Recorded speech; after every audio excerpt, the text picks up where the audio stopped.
So, dear colleagues, Professor Niku, my colleague Professor Arnold, our honourable speakers, very pleased to be amongst you and to say a couple of words here at the beginning of this day. In actual fact, when she last asked me to speak, she said, come and greet them. So that's what I've prepared for. Definitely not going to keep you busy with this 10 minutes allocated to me with a lengthy speech.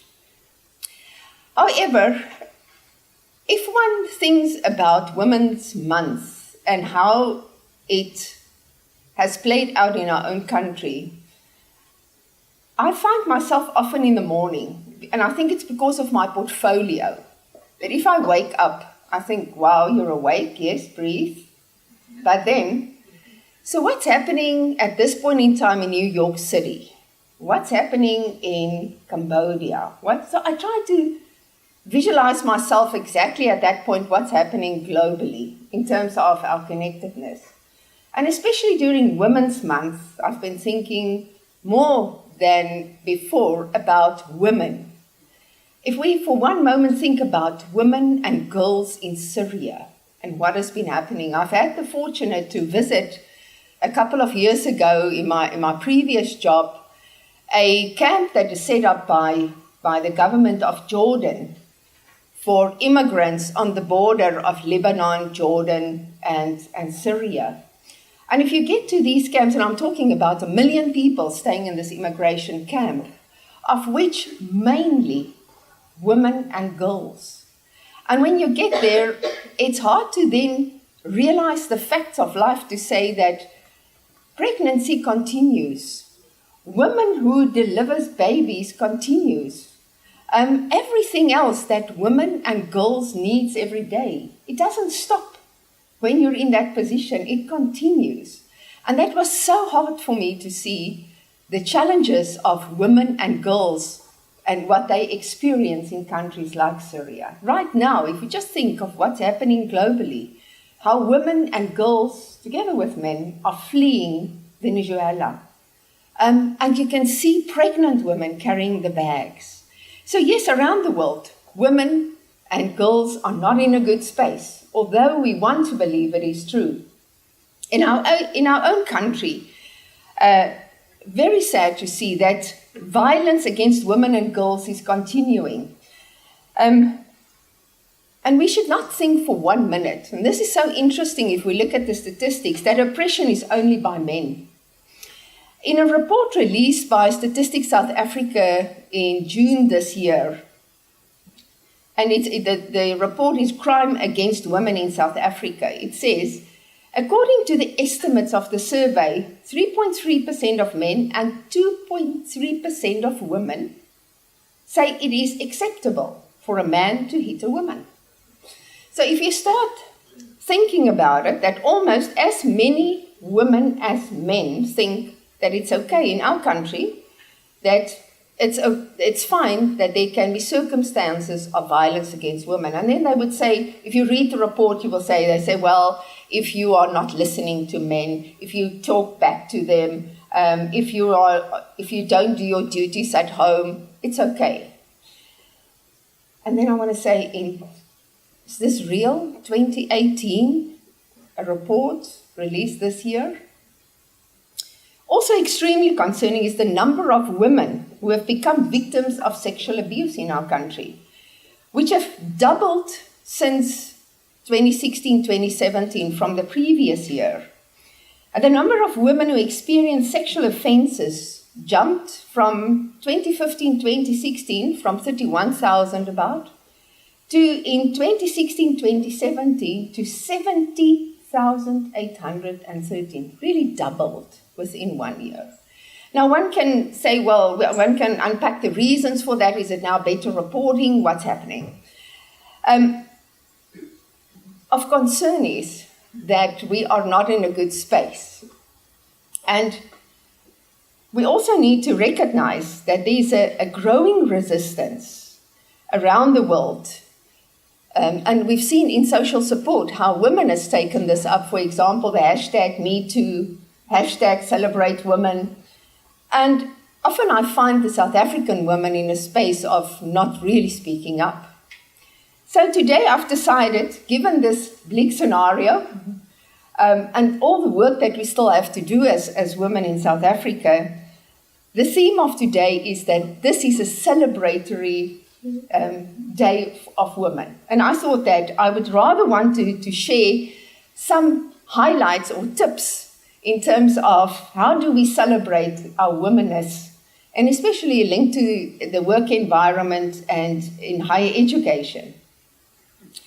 Dr. Kirsten Ferguson has started a movement in Australia, which she calls Women's Agenda, and she says every woman is a role model to someone. We can help make role models visible by sharing women's story and celebrating what we've achieved. Now, just recently, one of my colleagues at the Durban University of Technology gave her inaugural speech for her professoriate.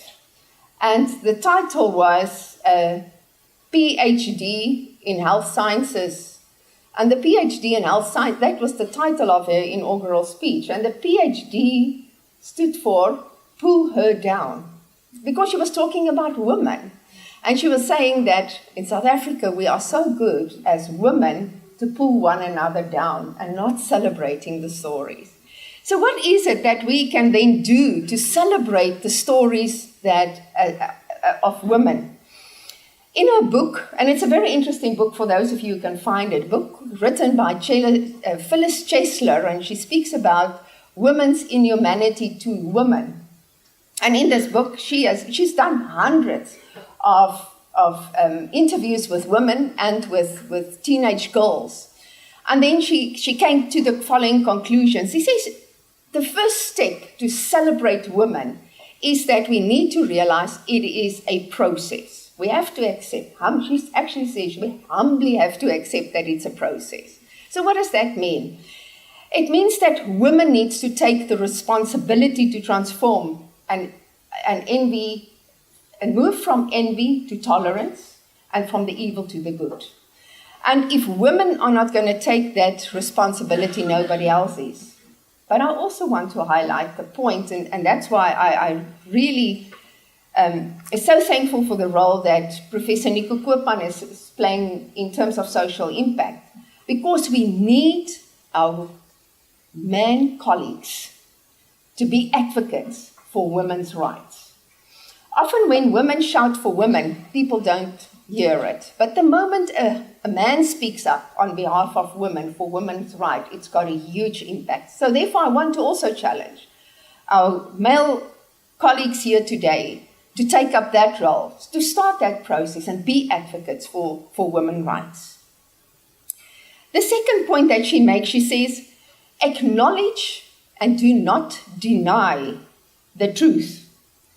Now, that's very interesting. You know, if you start looking at, for example, theories of oppression, they say that you can never say to somebody you cannot feel oppressed, because the oppressed feel the oppression, and it's that internal experience.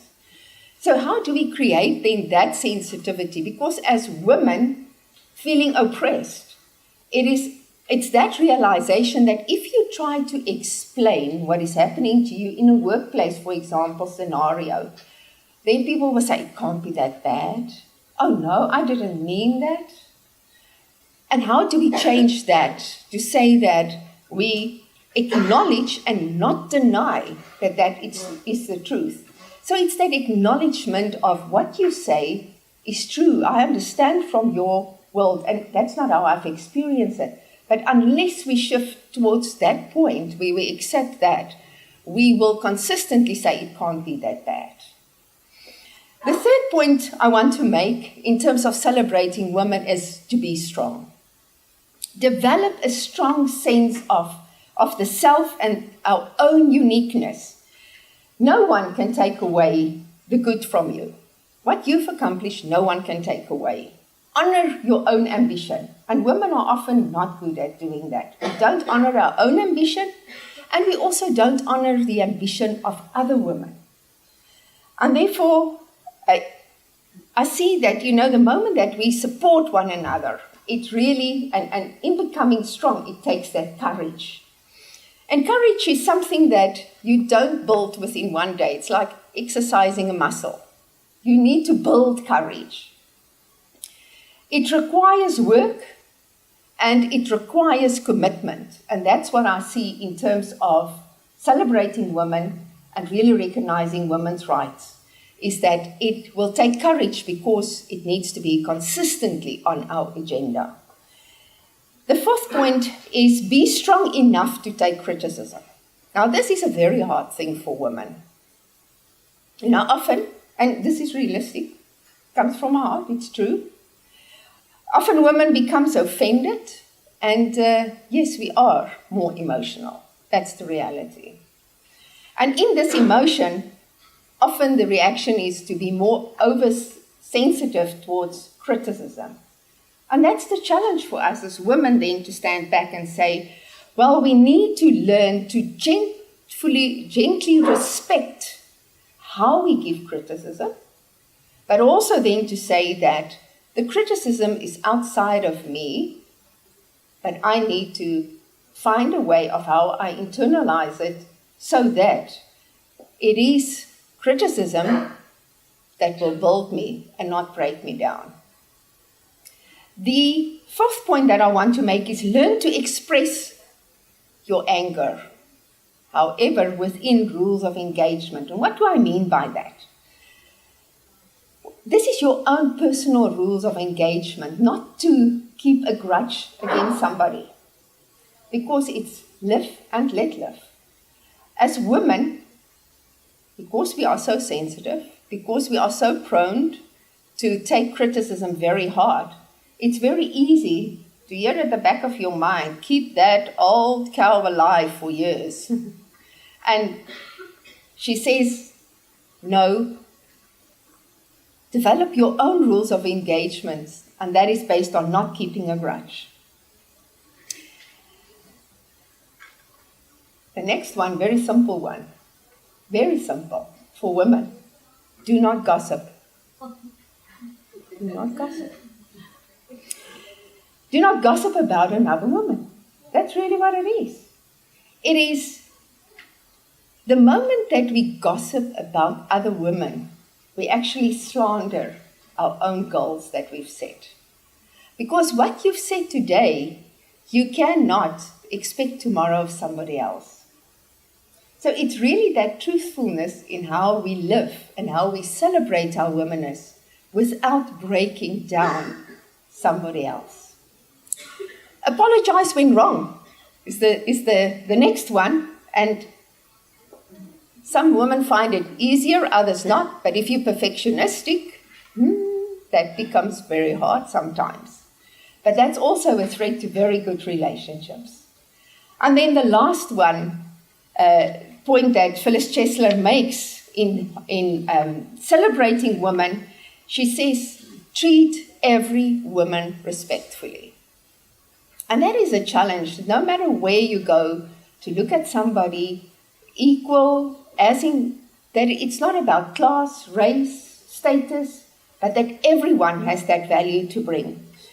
And it's in this small acts of kindness that we do find the meaning and reason to celebrate.